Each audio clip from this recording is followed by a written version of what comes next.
Hi, I'm Lyndsi O'Brien, an executive consultant with Ava Anderson Non-Toxic. Thank you for watching this video. I wanted to share with you Ava's story, a little bit about the health message, and some information about our wonderful products.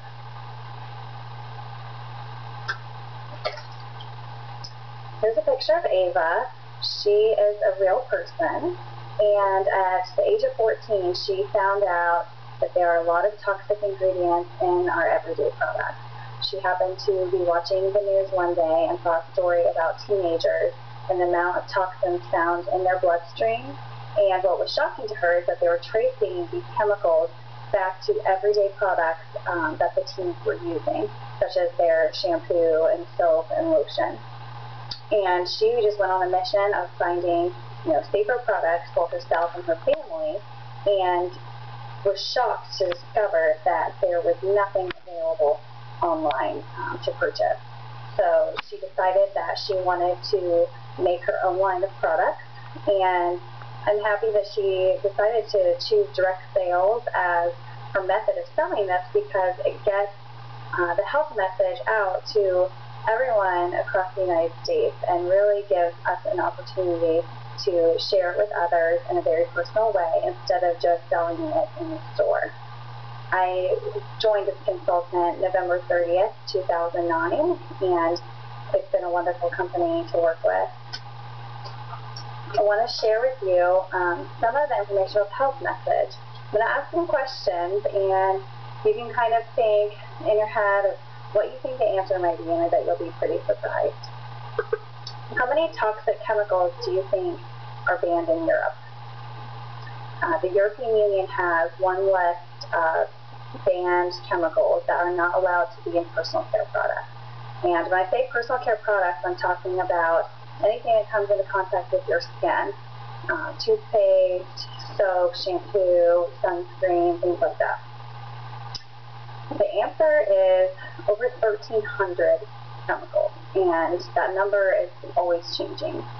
The European Union will add a chemical on there if there's substantial evidence that the chemical might be harmful. Maybe it's linked with causing cancer or causing birth defects or something like that, so they might add it on the list. And it's not to say that every product in Europe that's sold is safe, because they still have a long way to go also, but it's just to give you a point of reference.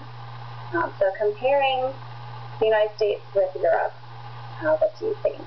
Is there more or less things banned here? You'd be very surprised to find out that in the United States, we currently only ban 9 chemicals. So basically, anything can be put in a product.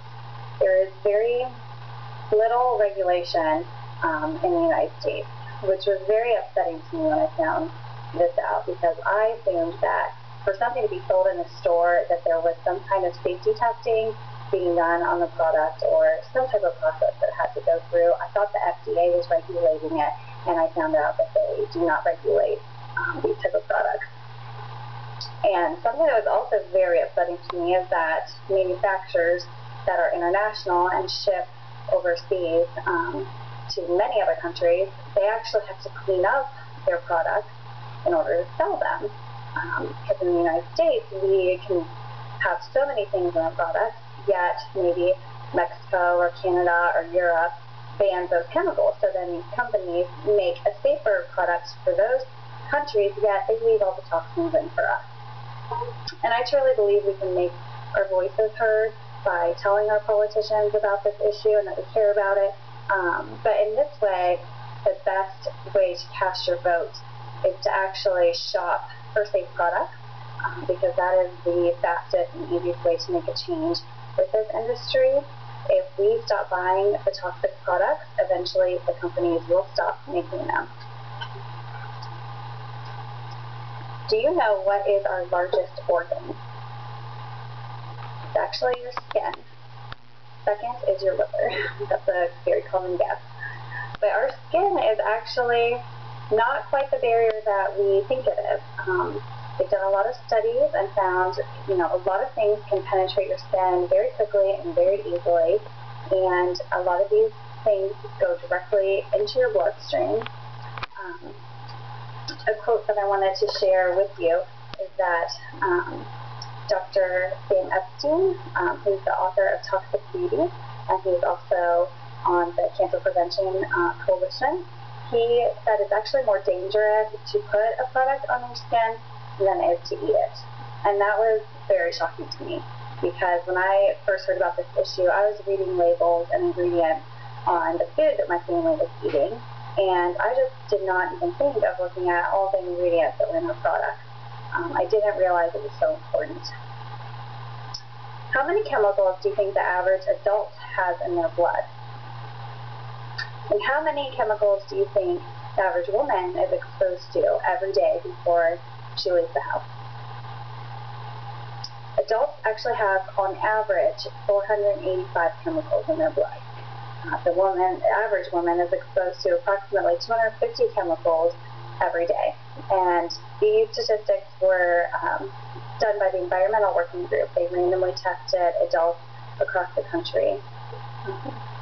And I think it's very apparent that disease in the United States is up way beyond genetic incidence.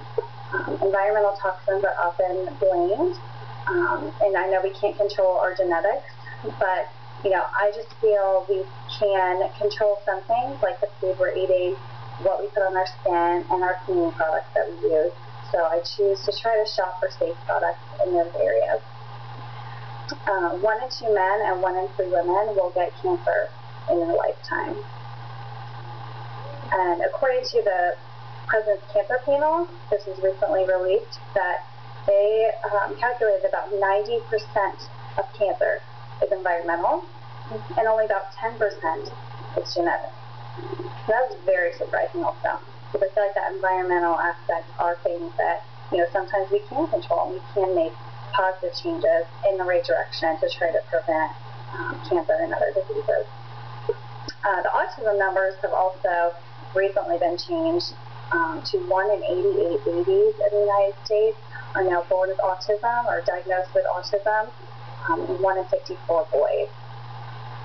Alzheimer's in the U.S. is up over 500% in the last 20 years.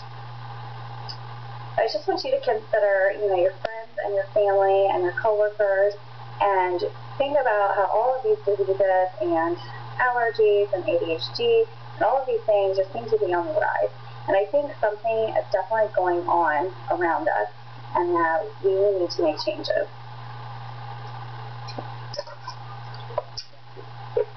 When it comes to our personal care products, I know we all use a lot of different things, and when you turn the package around and look at the ingredient list, it's a very long list sometimes. It's a lot of different chemicals, most of which I cannot even pronounce.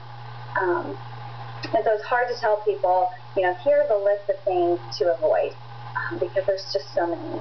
But one tip I would like to share with you, and maybe one you can do immediately, is to avoid products that have the ingredient fragrance or perfume on the label. And this has nothing to do with the scent. When, there's an ingredient that says fragrance, it really has little to do with the smell of a product.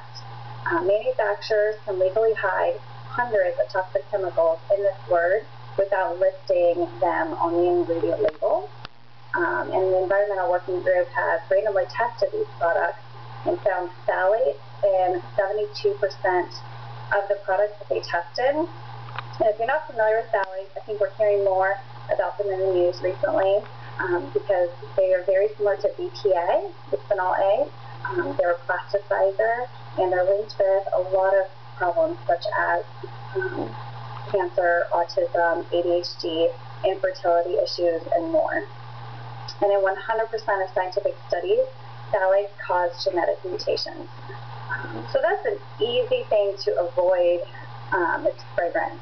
And, when you're shopping, when you go through the stuff that's in your home, to get rid of immediately anything that's fragrance in it, because there could be many different chemicals in there that you want to avoid, and that's just a first step that you can take.